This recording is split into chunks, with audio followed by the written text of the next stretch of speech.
À toutes et à tous, bonjour. Le monde du travail a célébré ce 1er mai 2025 à travers le monde. Une journée de célébration bien marquée au Sénégal avec la présence des centrales syndicales au palais de la République.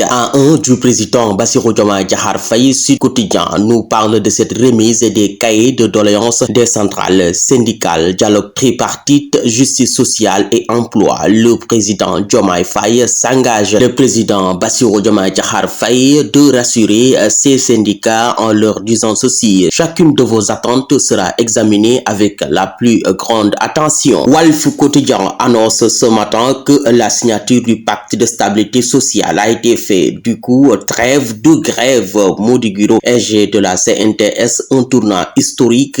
Baydi Agne, président du CNP, fait savoir que ce qui est bon pour l'entreprise est bon pour le Sénégal. Quant au Premier ministre Ousmane Sonko, ses propos sont reliés à chez Walf Quotidien en disant ceci: personne ne doit avancer seul. Un premier mois rouge de colère, il y en a eu ce jeudi au Sénégal avec certains travailleurs. Selon Enquête Quotidien, premièrement, les cœurs n'étaient pas à la fête. L'État et les centrales ont signé hier le pacte de stabilité sociale dans une ambiance pesante. Moustapha Cissé Simpix plaide pour une presse régulée mais jamais instrumentalisée.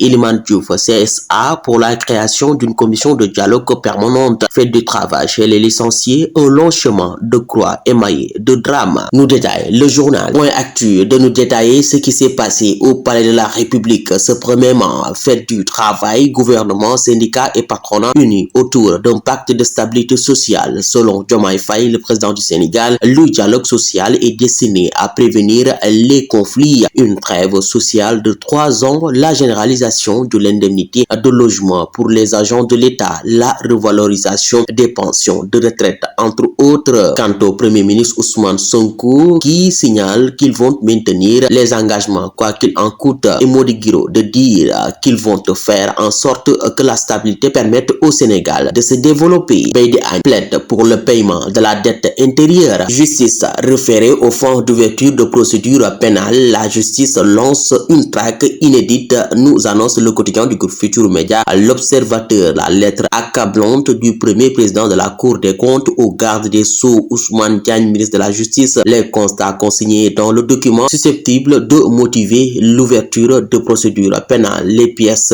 déclassées relatives aux comptes bancaires mouvementés par les ministres délégués chargés des finances vers l'arrestation de hauts fonctionnaires ayant servi au trésor et aux finances. Abdoulaye Daouda Diallo en tête d'affiche à l'Assemblée nationale face aux commissions ad hoc chargées de les entendre. Ndeye Saly Diop et Moustapha Diop démontent tout.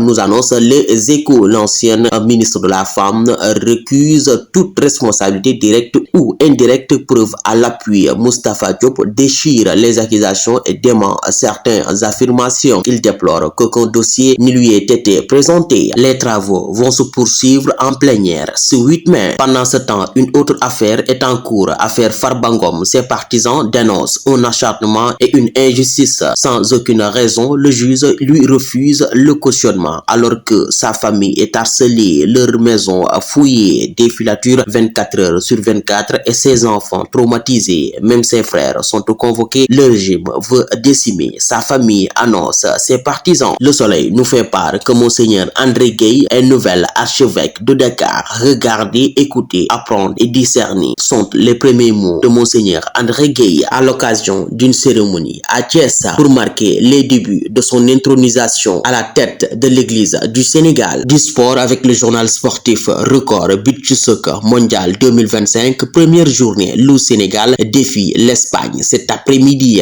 CAN U20 2025 aussi, Sénégal Centrafrique à 16h. Les Lions entament la défense de leur titre. C4 double buteur contre Lesia. 4-1. Jackson Nicolas mène Chelsea vers la finale. C3 Pape Matar et les Spurs, sérieuse option. À vos kiosques et bonne lecture.